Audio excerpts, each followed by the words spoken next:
2023. Going by the name alone, it might not seem like a direct successor to the 10 Pro 5G from last year, but it does offer some improvements.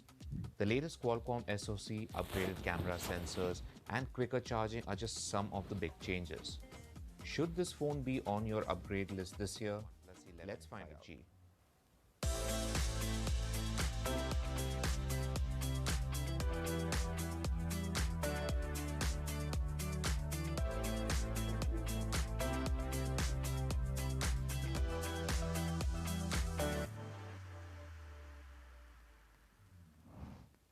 First, a quick look at what comes in the box. The OnePlus 11 5G ships with the usual accessories such as a case, some stickers, reading material, a data cable, and a charger. The OnePlus 11 5G starts at 56,999 rupees in India, which gets you 8GB of RAM and 128GB of storage.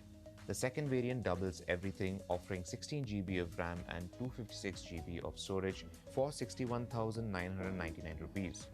Now, this is pretty aggressive pricing considering that the 11 5G is on par with the 10 Pro 5G in terms of specs, and it even exceeds it in some areas. The OnePlus 11 5G looks very similar to the 10 Pro 5G from last year, except for this redesigned camera module, which is now circular instead of a square. The rest of the dimensions, build quality, and in-hand feel are pretty much the same. The OnePlus 11 5G is ever so slightly slimmer than the 10 Pro 5G at 8.53mm, but it has gained a bit more weight at 205 grams.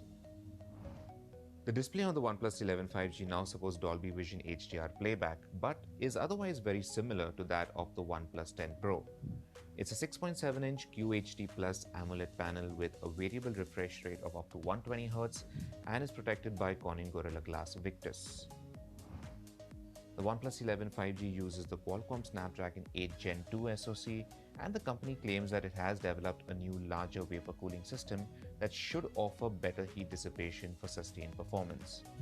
The phone also technically supports Wi-Fi 7, which might become available in India soon, plus plenty of 5G bands. The 11 5G has a 5000 mAh battery with support for 100-watt fast charging. However, wireless charging has been dropped from this model, which I find disappointing. The 11 5G also doesn't have an official IP rating, but OnePlus says it is IP64 equivalent water resistant, which is lower than the 10 Pro 5G's unofficial IP68 rating. The OnePlus 11 5G runs on Oxygen OS 13, which is based on Android 13. The new skin makes it look more like Oppo's ColorOS than it ever was, which could be a good or a bad thing depending on your preference. It comes with all the features we are used to seeing in Oxygen OS, along with some new ones such as RAM Vita, an AI-based RAM management feature. The OnePlus 11 5G is also expected to get 4 years of Android updates and 5 years of security updates. The OnePlus 11 5G delivers very good performance for casual use and packs enough power for demanding tasks such as games. The fingerprint sensor is quick and precise, 5G works well, and the display's brightness is more than adequate even outdoors during the day. The stereo speakers on the OnePlus 11 5G get really loud and sound good. Games such as Call of Duty Mobile ran very well with the graphics and frame rate set to the highest levels.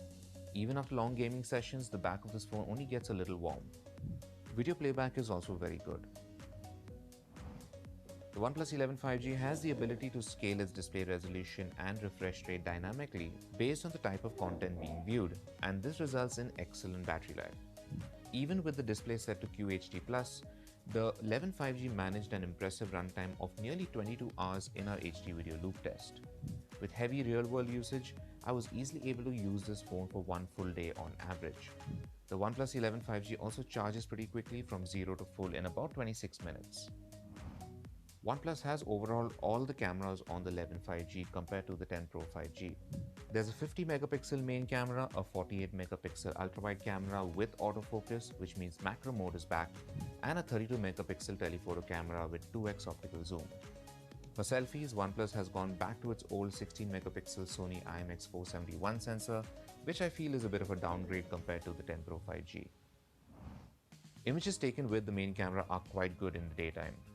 Colors are vivid but not oversaturated, HDR is handled well, and the autofocus is reliable. Close-ups look good too, with sharp details and smooth depth effects. At night, the 11 5G automatically takes long exposure shots that pack in decent level of detail with little to no noise. The ultra-wide camera on the OnePlus 11 5G is a marked improvement over last year's 10 Pro 5G. Colors and textures and objects are clearer and more vivid. Even low-light photos look very good with sufficient exposure and punchy colors. Macro shots look good, although I did face some focusing issues at times, and the focusing distance is not as tight as what we get with the iPhone 13 Pro. Images from the telephoto camera have also improved slightly. Details, textures, and colors of objects are better at all magnification levels when compared to the 10 Pro 5G. In low light, the camera app mostly uses digital zoom through the main camera to record videos up to 8K 24fps without overheating, which was an issue we faced with the OnePlus 10 Pro 5G. Now, most people should be happy shooting at 4K 30fps, as you can switch to the ultra-wide camera or even zoom in up to 10x while recording. Stabilization is good and the footage shot in daylight packs good details. Low-light videos are also decent, but they can look a bit noisy, and walking while recording does introduce some jitter in the footage. The OnePlus 11 5G comes in at a fairly aggressive price, and even the top-end variant that we reviewed offers good value, undercutting the iQOO 11 5G. The OnePlus 11 5G also makes the higher variants of the OnePlus 10T. For all those waiting to upgrade to a smartphone with a Snapdragon 8 Gen 2 SoC, I think the OnePlus 11 5G is a solid offering that builds on the strengths of the OnePlus 10 Pro 5G and is attractively priced. So that's it for our review of the OnePlus 11 5G. Let us know what you think about the smartphone in the comments below. And as always, for all things tech, log on to Gadgets.